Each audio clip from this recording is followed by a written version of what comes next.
Dr. Rajin Prasad. Bulavanaka Namesti, Dr. Prasad. Mr. Speaker, pleased to take the final call, for my final call on this long debate around the Families Commission. The Families Commission Amendment Bill, Mr. Speaker, restructures the Commission and redoes its functions, redraws its functions. And though we are passing a bill today, Mr. Speaker, almost all of these changes are already in place.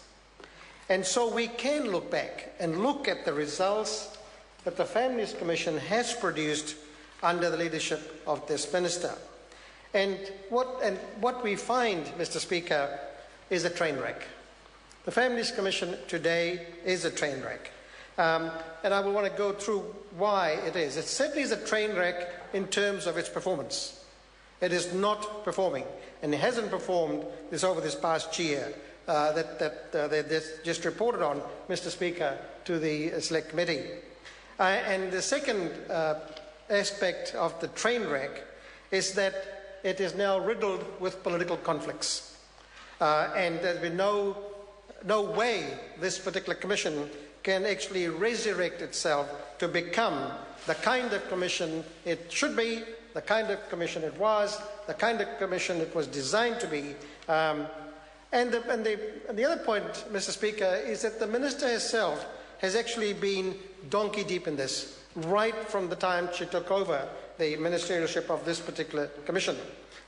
Because she has set their functions, she has set their particular governance structure, and it is a train wreck. And I want to go through each one of those aspects of the commission, Mr. Speaker, that I've identified. The changes actually reduces the consultation functions and the advocacy role of the commission. It does it in a way by putting new functions onto the commission that will keep it bogged down on the kinds of things the government wants to produce, rather than the kind of advocacy the commission was designed to deliver for families of New Zealand. It actually increases its evaluation and management of those things that were crown functions, functions of the Ministry of Social Development. And here, one of its major functions now is the management of government contracts of evaluation in the social sector.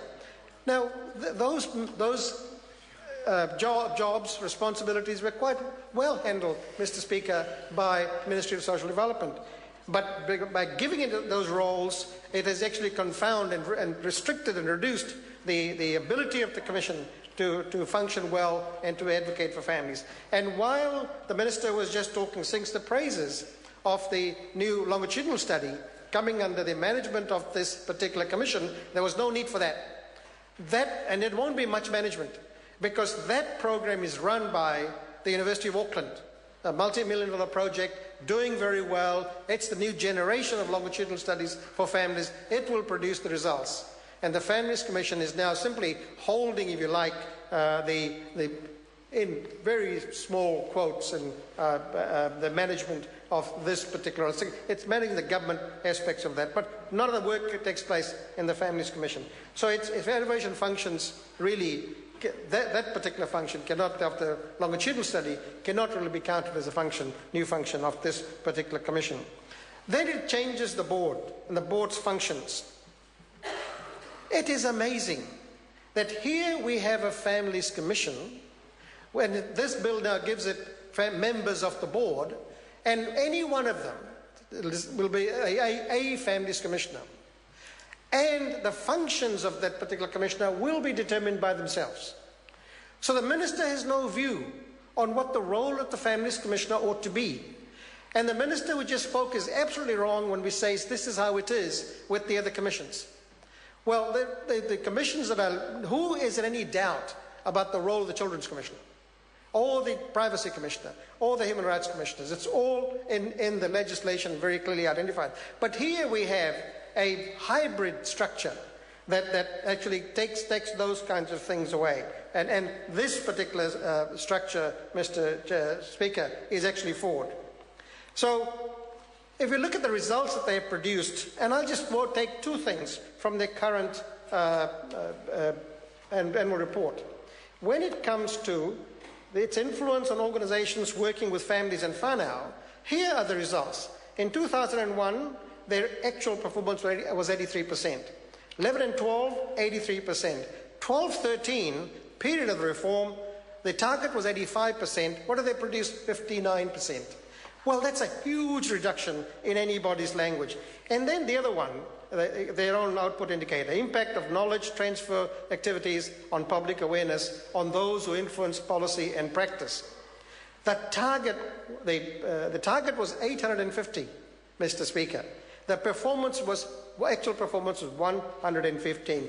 These point a big hole, Mr. Speaker, to what this particular commission is now doing. So it is flawed. I want to come, Mr. Speaker, to talk about its conflicts of interest that are now endemic in this particular organisation.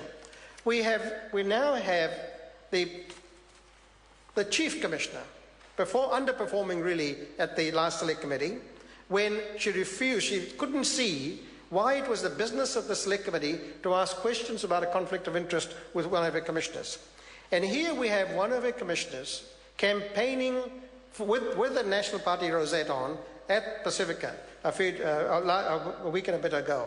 So here is a deliberate political act by a commissioner.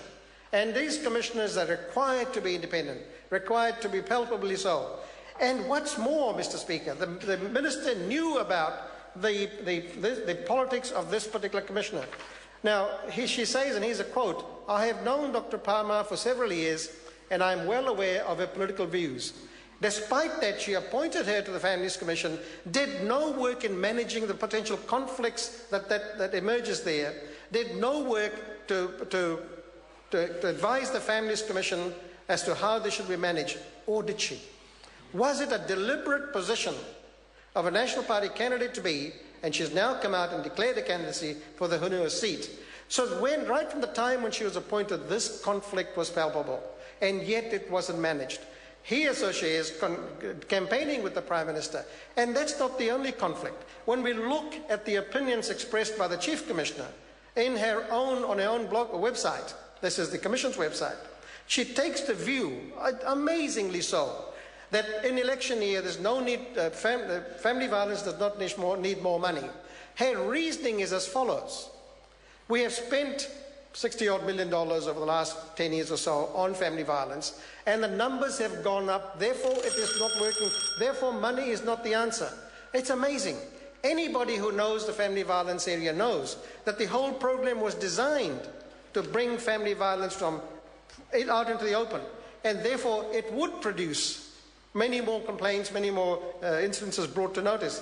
But here is this commissioner arguing in election year the government's agenda, that we don't need to throw money at this. And I wonder why, whereas the actual advocacy should be quite the opposite.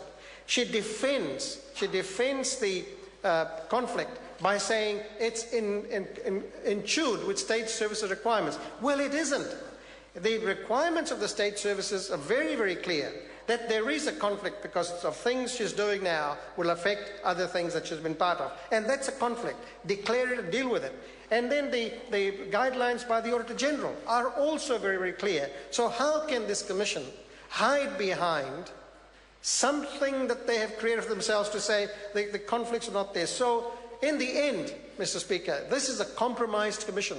Its very focus is now compromised. How can it be taken seriously? It has now got everything's internal. Their advice comes from internally. They have had previously the ability to go to anybody they wanted to, nationally and internationally, to peer review their particular reports. Now it's going to be done internally. The advisory panel is internal. Now, this is a reduction of the potential influence of this commission, and it is fatal. So the reforms are fatal. What this bill does is flawed. How the Commission has been working, Mr. Speaker, has realised all of its risk. And the responsibility of all of that lies with the present Minister for Social Development, because it is under her leadership that she has restructured this Commission in her own image. It hasn't performed, and therefore now what we see is a destruction of an institution. Labour will be honest about this. Let's morph it into a ministry for children. Thank you, Mr. Speaker. Good idea. Mr. Speaker. I call the honourable member Melissa Lee, annyeonghaseyo. Annyeonghaseyo, Mr. Speaker. It is a great pleasure to rise to speak on this third reading of the Families Commission Amendment Bill. But before I actually get on to the bill, I'd like to address some of